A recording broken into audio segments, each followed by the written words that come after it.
সরকার বদলের পরই অস্থায়ী তৃণমূল কার্যালয় সরিয়ে নেওয়ার জন্য তৃণমূল শীর্ষ নেতৃত্বকে বলেছিলেন বাড়ির মালিক মন্টু সাহা।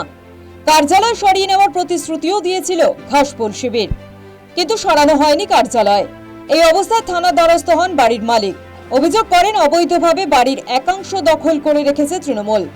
এরপরেই পুলিশের সহযোগিতায় মঙ্গলবার থেকে মেট্রোপলিটনের ক্যানাল সাউথ রোডে তৃণমূল কার্যালয়ে চতুর্থ ও পঞ্চম তল খালি করা হলো।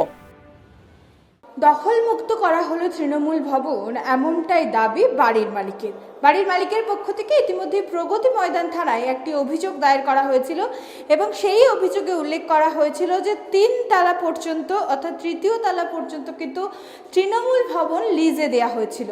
তবে ওপরের যে দুটি তল রয়েছে সেইগুলোও কিন্তু দখল করা হয় তৃণমূলের পক্ষ থেকে, এমনটাই কিন্তু অভিযোগ করে প্রগতি ময়দান থানায় অভিযোগ দায়ের করা হয়েছিল।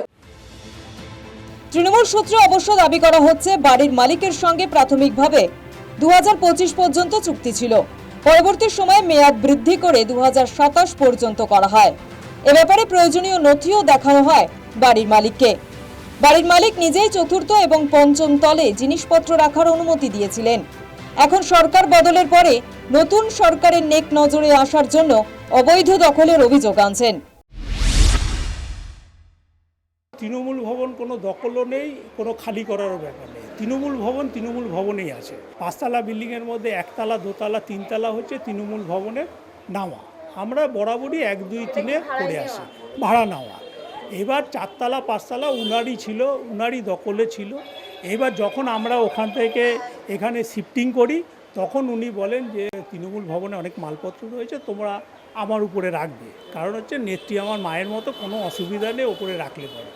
তখন ওনাকে রেখেছি মালপত্র। উনি মাঝে মাঝে আসতেন, আমাকে নিয়ে উনি উপরে যেতেন, দেখতেন, বলতেন না ভালো মেনটেন্স হয়েছে। উনি আমাকে বলতেন একটু মেনটেন্স করে রাখবে যাতে পরিষ্কার পরিচ্ছন্ন থাকে, আমার জিনিসপত্র নষ্ট যাতে না হয়, সেইভাবে করে রাখতাম। উনি নিজে স্যাটিসফাই ছিল।